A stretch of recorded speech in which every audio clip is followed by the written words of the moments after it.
अब आप भी न्यूज देख रहे होगे सोशल मीडिया पे, जो 2 दिन से बवाल मचा हुआ है, आई एम श्योर आप सब फॉलो कर रहे हो।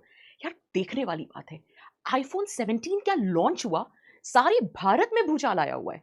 The people have gone crazy. मतलब the youngsters they are standing in queue, 15-16 घंटे की लाइन लगी हुई है यार एक आईफोन लेने के लिए। समझ नहीं आ रहा आईफोन 17 लॉन्च हो गया है या सरकारी नौकरी फ्री में मिल रही है। बट एनीवे, इस बात को समझने के लिए थोड़ा सीरियस हो जाते हैं कि ये आजकल हो क्या रहा है। और इसमें what will come to our rescue is sociology. Sociology हमें बताता है कि किस तरह से ग्लोबलाइजेशन ने एक ऐसा कल्चर क्रिएट कर दिया है जहां पर आप चीजें उसकी यूटिलिटी के हिसाब से कंज्यूम नहीं करते हो। You consume things because it has become the source of your identity. आप उन चीजों में अपनी आइडेंटिटी ढूंढ रहे हो। कितनी अजीब सी बात है। इनफैक्ट यहां पर there are 3 scholars, in fact more than that, who can come to explain कि ये पूरा आईफोन 17 का craze, what is this all about. So to begin with, Zygmunt Bauman, the concept of liquid modernity. Zygmunt Bauman कहते हैं कि आज की modern society में everything is fluid, whether it is your relationship, whether it is your jobs, whether it is your gadgets. कल iPhone 16 था, आज iPhone 17 है, कल iPhone 18 होगा। ये साइकिल ऐसे ही चलती रहेगी because you are not consuming the phone or purchasing the phone for the name of its utility. You are doing it because it has become the source of your identity. कितना ironical है ना कि हमारी जिंदगी से पहले we are busy in upgrading the phone rather than upgrading our attitude, our perspective, our value system, our aspirations. What we are busy upgrading is iPhone. Imagine. Similarly यहां पे एक और स्कॉलर आते हैं जिनका नाम है थॉर्स्टीन वेबलिन। उन्होंने एक कॉन्सेप्ट दिया है कॉन्स्पिक्वस कंजम्पशन का। वो ये कहते हैं कि आज हम कुछ भी चीज जो कंज्यूम कर रहे हैं, that's because we want to flaunt it.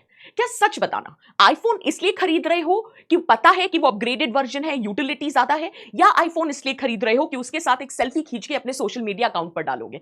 क्यों? क्योंकि आज आपको आईफोन आईफोन के लिए नहीं चाहिए, आपको इसलिए चाहिए so that you can flaunt it in front of your friends and the known people, or let us say the unknown people who are there on your social media platform, because you need to tell them, look, I have arrived, I have a certain status in the society.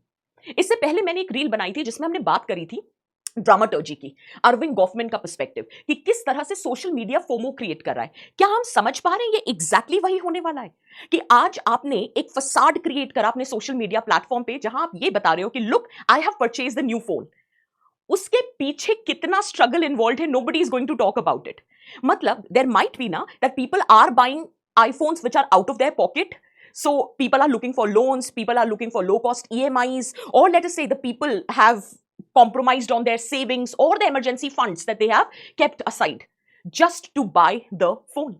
But nobody is looking at that reality, the real self, the struggle which is involved.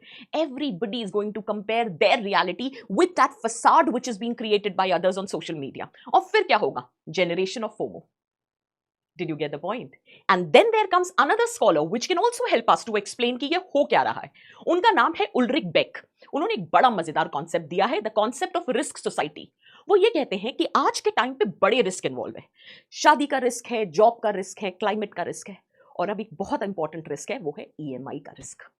तो phone तो सबने खरीद लिया और phone के साथ selfie भी post कर दी, बट उस फोन की EMI कैसे जाएगी, ये सोचना ज्यादा इंपॉर्टेंट है।